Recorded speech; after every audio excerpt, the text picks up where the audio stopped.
I was saddened by the fate of the Palestinian people. They deserve a far better life. They deserve the chance to achieve their extraordinary potential. Palestinians have been trapped in a cycle of terrorism, poverty, and violence, exploited by those seeking to use them as pawns to advance terrorism and extremism. So I put this video together just to illustrate the differences between Trump's rhetoric and Harris's rhetoric on the Israel and Palestine issue. Actually, or lack thereof of a difference in their rhetoric. So one thing I will point out though, obviously there are a lot more clips of Harris talking about Israel and Palestine because the whole October 7th thing happened during Harris's time, and also she's a sitting VP. Trump doesn't actually have that many clips with in dealing with the Palestinian and Israel situation. However, I will say that Trump is probably one of the only presidents who spoke out about the Palestinian cause to Bibi Netanyahu's face in person. That's pretty different. You know, I did have a bad experience with Israel, though. When we took out Soleimani, it was us and Israel working as a group, and we knew where he was. We knew how he was coming in. We knew the plane. We knew everything. Israel was going to do this with us, and it was being planned and working on it for months, and now we had everything all set to go. And the night before it happened, I got a call that Israel will not be participating in this attack. And he came onto the plane, and we followed him right from the Situation Room. We followed the whole thing, and about 15 seconds later, it was all over, and we did it. But I'll never forget that Bibi Netanyahu let us down. That was a very terrible thing. I will say that. See, that's another moment where, first of all, I'm not saying Trump is good in terms of the Palestine-Israel situation at all. I mean, he's far from it, and we'll see that as we move through these clips. However, Trump, the fact that he actually criticized Bibi Netanyahu, like, I remember that rally when it happened, and I was just thinking, I'm like, where is this conversation going? And it was just, I don't think I've ever heard of a president criticizing that harshly of the prime minister of Israel. I don't think I've ever seen a sitting president do that. So that was pretty surprising. Well, thank you very much. It's great to be with Benjamin Netanyahu, the Prime Minister of Israel, and his representatives. Obviously, we have much to discuss. The Prime Minister was just thanking me again for what we did in Jerusalem with respect to the embassy. That's been something that I guess was controversial, but it's turned out to be very positive in many ways, and a lot of progress has been made in many other areas. We're talking trade, we're talking military, we're talking defense, and we are very much in favor of what Israel is doing as far as their defense is concerned. They're aggressive, and they have no choice but to be aggressive. It's a very difficult part of the world, so I just want to let Benjamin, let all of the people know, let Bibi know that we are with you, we are with Israel 100%. Thank you, Bibi. Thank you. Thank you. So you have a war that's going on, and you're probably going to have to let this play out. You're probably going to have to let it play out because a lot of people are dying. There is no hatred like the Palestinian hatred of Israel and Jewish people, and probably the other way around also. I don't know, it's not as obvious, but probably that's it too. See, wow, that's another thing he just mentioned. He basically said the Israelis probably hate the Palestinians as well, which that's never like the whole story that's being told. It's always, oh, we were victims of this attack, and that's why we're just trying to attack them. There's hatred on both sides, and that's never acknowledged. All right. And okay, we're gonna go to Kamala's side now. Let's see what clips she has. Let's compare the two. Want Donald Trump to win? Then say that, otherwise I'm speaking.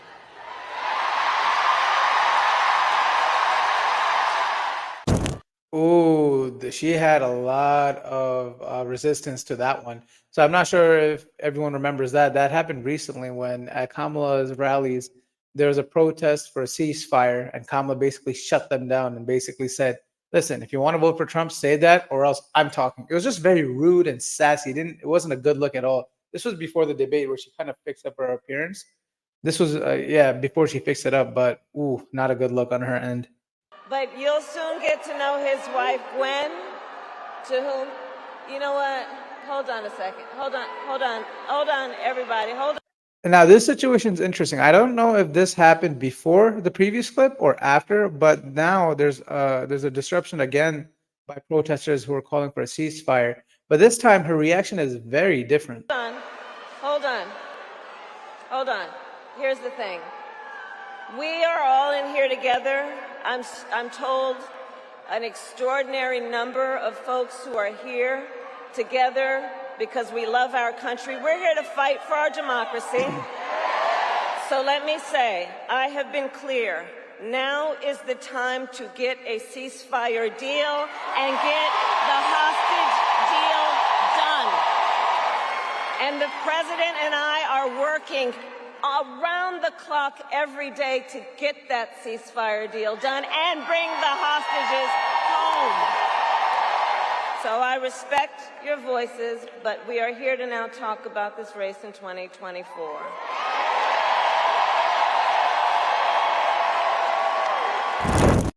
As you can tell, a very different reaction from Kamala Harris this time. Now, unfortunately, in my opinion, this clip kind of goes against her just because she says her and the president have been working day and night to get a ceasefire deal done and get the hostages home. Unfortunately, that's been going on for almost a year now. What makes you think that you will get it done this year moving forward, right? Or if you're president, what makes you think you can get it done now? You've had an opportunity to work on it nonstop for a year and you failed, essentially. You failed. Israel did not stop. They made it very clear they're not going to stop anytime soon. So, in my opinion, you failed. And I don't know if you should have mentioned that part. And given the immense scale of suffering in Gaza, there must be an immediate ceasefire. For at least the next 6 weeks, which is what is currently Wait, why just the next 6 weeks? on the table. Hamas claims it wants a ceasefire. Well, there is a deal on the table. And as we have said, Hamas needs to agree to that deal. Let's get a ceasefire. Let's reunite the hostages with their families. And let's provide immediate relief to the people of Gaza. I have seen, as you have, I'm sure, the images, the photographs of the loss of civilian life in Gaza, and it is. Now, Kamala, I'll say she definitely has some nicer words towards the Palestinians. I'm not sure if that really translates into actions, in my opinion. But yeah, she has nicer words towards the cause. She talks about the sad pictures and the families and all that. Let's have a ceasefire. She calls out for a ceasefire a lot more. Unfortunately, haven't seen much progress on that end. Heartbreaking. The injury and death to children. I have a friend who I talked with recently who has family in Gaza and has lost a number of the members of her family, innocent civilians. So let me start by saying that it is absolutely tragic when there is ever anywhere any loss of innocent life, of innocent civilians, of children. And there is no word that I can offer you that that justifies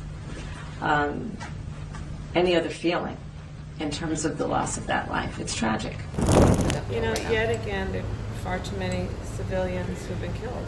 I mean, Israel has a right to go after the terrorists that are Hamas.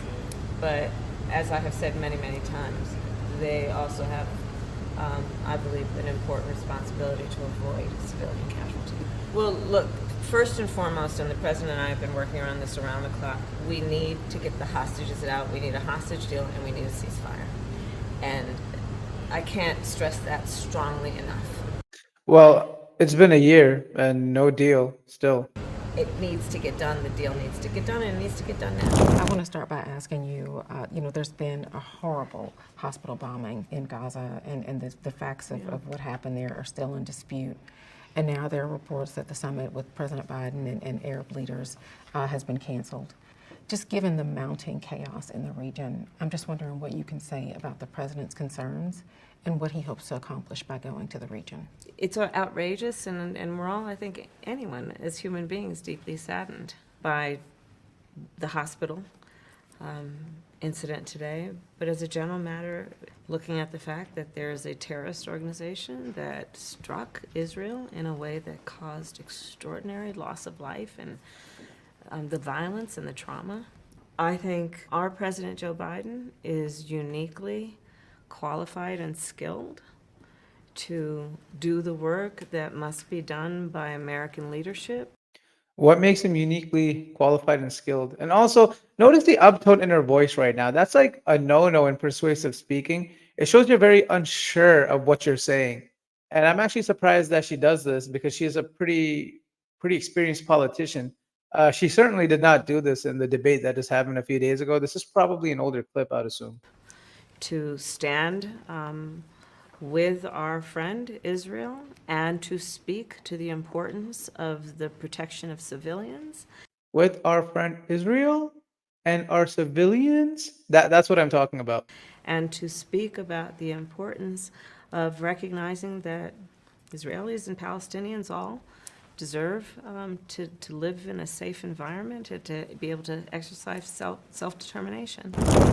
Needless to say, I'm completely outraged by what has taken place. We are looking at extreme acts of terrorism that must be condemned in no uncertain terms. There is absolutely no justification for terrorism. The President and I take very seriously our commitment to Israel and to the people of Israel, to support them, and in particular to give Israel what it needs to defend itself. One of our highest priorities, of course, is the safety and well-being of American citizens, and that will continue to be among our highest priorities. It is also critically important that, as we have been, we will stay in constant communication and contact with our allies, with our Israeli partners, with members of Congress, as we have been doing in these last few days. In fact, this morning, I was on a call that the President was on with Prime Minister Netanyahu, which is now one of many calls that have taken place, to restate our commitment that is unwavering to stand with Israel and the Israeli people. So thank you. With respect to the war in Gaza, President Biden and I are working around the clock because now is the time to get a hostage deal and a ceasefire deal done.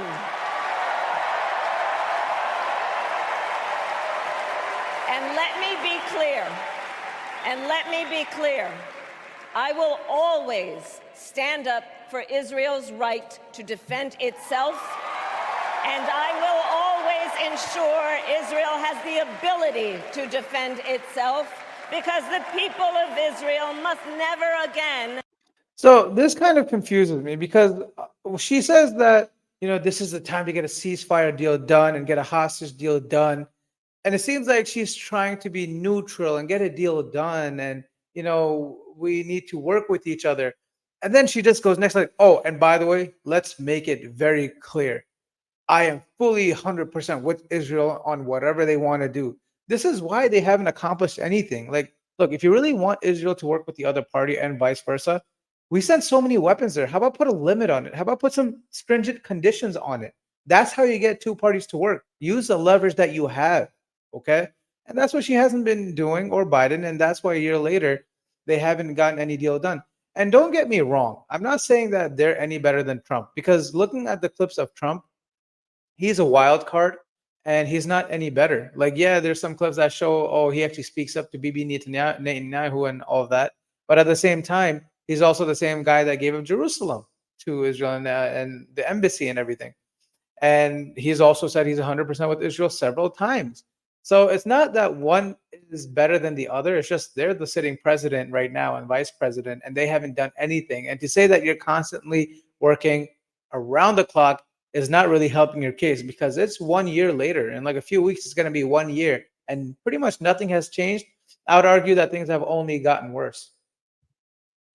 Face the horror that a terrorist organization called Hamas caused on October 7. including unspeakable sexual violence and the massacre of young people at a music festival. At the same time, what has happened in Gaza over the past 10 months is devastating. So many innocent Such a diplomatic answer, man. Just trying to get votes. It's unbelievable. Literally unbelievable. lives lost. Desperate, hungry people fleeing for safety over and over again. The scale of suffering is heartbreaking. President Biden and I are working to end this war such that Israel is secure, the hostages are released, the suffering in Gaza ends, and the Palestinian people can realize their right to dignity, security, freedom, and self-determination.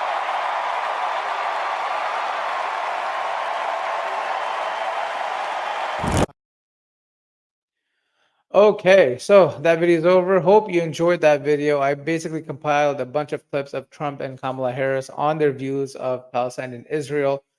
In my opinion, overall, they're not much different. One has a nicer mouth and they just speak nicer words, but really don't do much action. The other side just doesn't really makes it clear that he doesn't really care.